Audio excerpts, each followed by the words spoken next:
When we first came to look at this house, Josh said to me, when you walk through here, this would be a low spot right here. And Josh said, what the heck is causing that? There's something funky in the floor. Well, Josh was right. There was something funky going on in that kitchen floor. And we're going to tell you about it today on The Living Flip. Once upon a time, a boy met a girl working for a mouse. They fell in love and realized they'd never own their own home working for the mouse. So they packed up a big truck and moved to New Jersey, lived in a basement to save money for a year, and bought a foreclosure to fix up while they lived there. This is their story. But first, I'm going to give you an update on the lawn. It's been a few weeks since Josh applied that winterizing fertilizer with weed and feed. And of course, the temps have gotten cooler. And we've had some rain, so the lawn has responded very nicely. You can see there are definitely still some weeds growing. We've got some wild violet growing here and some others, but for the most part, the good grass is responding well, and we're really pleased with it. The area at the bottom of the steps was originally covered with a dark oak flooring, and the den was carpeted. Now, when they originally installed the hardwood, they put down a layer of plywood over the concrete because this is on a concrete slab. And Julie and Josh planned to install luxury vinyl plank throughout the lower level, so all the previous flooring had to be removed. Wow, they are nice. They're coming up so easy. It's a nice change of pace. Yeah, everything else has been hard. Now, no, we don't know if this is asbestos or not, and I'm sure there are some of you that's the first thing going to be in your head, but the tiles are coming up really easy, he's not breaking any, and he is wearing a dust mask. And we don't do this for a living. I think we'll be okay.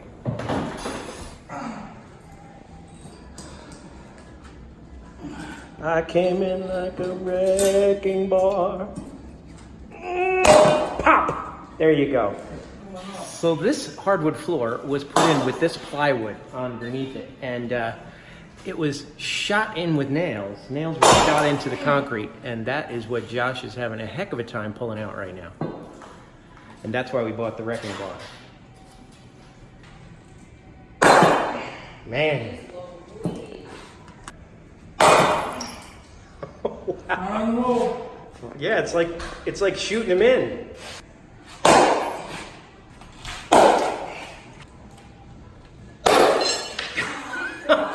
Unbelievable. Wow. But that's the kind of thing you need to get them out.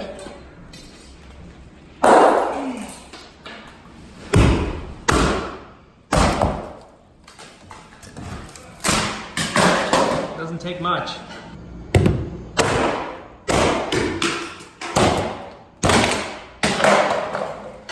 Hey Josh, I got a present for you from a company on Amazon called Bring Lighting. Very nice. They sent you a couple of those things and said try them out in the garage, so let's give them a try. Let's do it.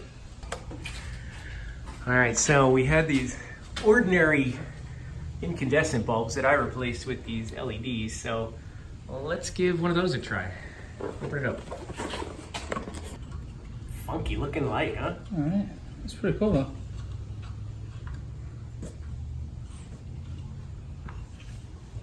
Woo! That's right.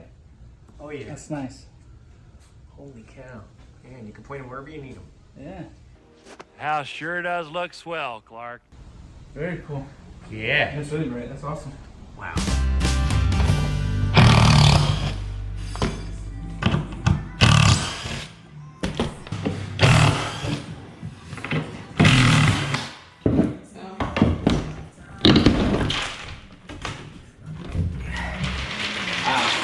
That's what I thought. Because the floor was uneven. All right, so the situation here is the floor was uneven, I guess, when whoever installed this hardwood floor, and to level it, they put these furring strips underneath it. And they're just laying there. And these are not precision pieces of wood. So that's why the floor has so much bounce to it. And it squeaks. It's horrible. And look at this, there's two there. Look, they're loose. It's crazy.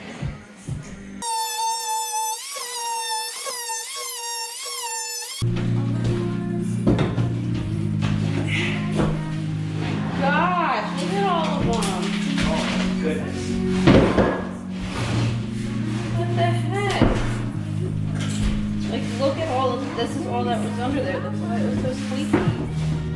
Like, what is that? That was a bad attempt to level the floor.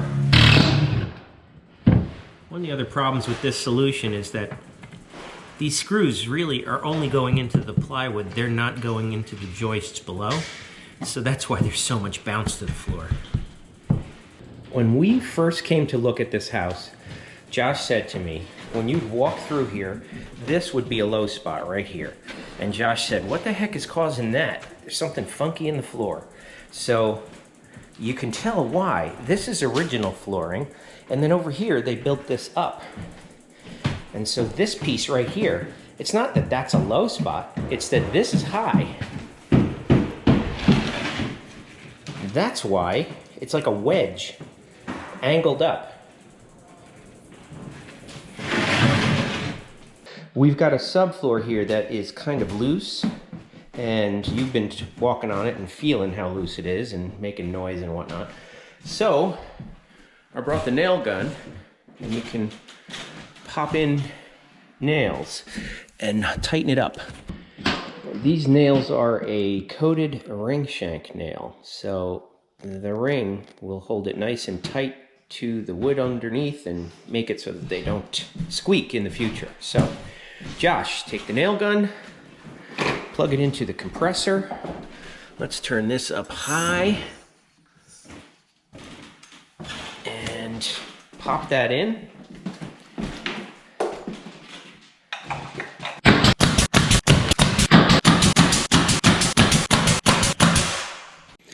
All right, we pieced the floorboards, the plywood, I should say underlayment, I guess is what you'd call it. We pieced them back into where they were, and we could tell by where the screws were.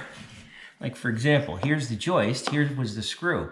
Here was a screw, there's the joist. They did not screw it into joist, so that was another reason why this floor was so bouncy. So we're gonna screw it back down into the joists. And we measured it out, and now we're gonna mark them. Put that on that line there, Josh, if you would. And I got that there. All right, here, just make a line.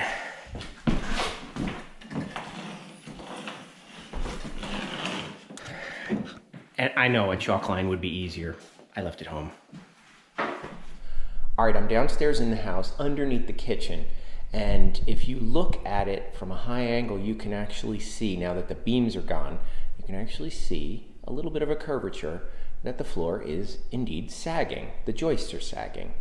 I mean, the house is 50 years old. It's not surprising, and it's totally normal. And there are a few things that you could potentially do to fix it.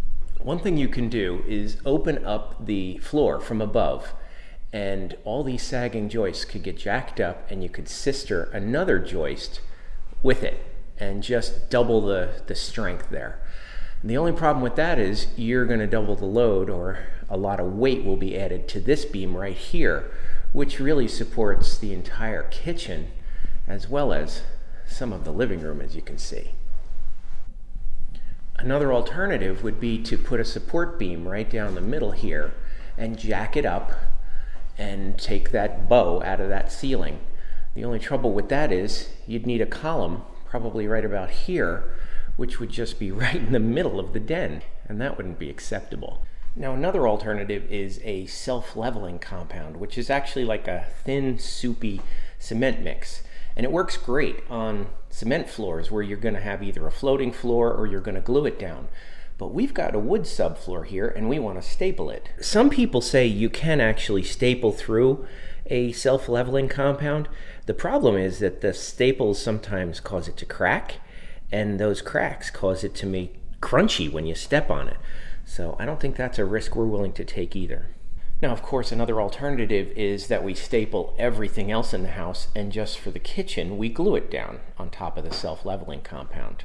Now that we've nailed down the subfloor with those ring shank nails, and we screwed it down as well with the underlayment into the joists, it's really sturdy right now, and it doesn't have any squeaks.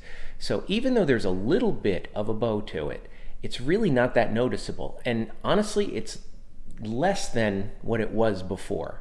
When you walked through the kitchen before, you could feel the hump where it was raised up by the lath. Now you really can't feel that. So the floor is flat, although it may not be level. I don't know. What would you do in this situation? Please leave a comment below with your thoughts.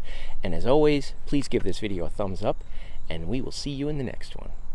If you'd like to win one of several official Living Flip hats, complete with a HandyDadTV button, please be sure to subscribe to the channel, like the video, and leave a comment below. Thanks.